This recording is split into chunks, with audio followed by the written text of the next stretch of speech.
plus de catastrophes climatiques, c'est plus de violences faites aux femmes.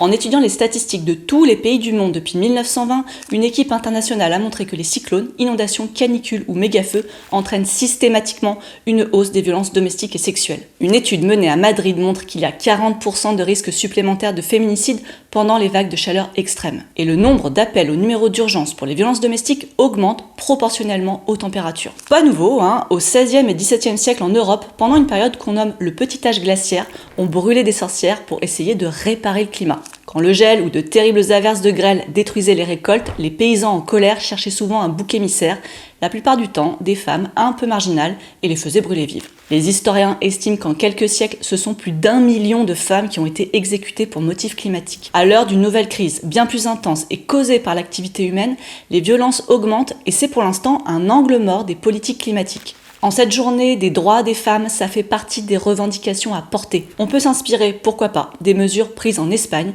Je vous mets de la doc en description si ça vous intéresse. Et très bon 8 mars à toutes et tous.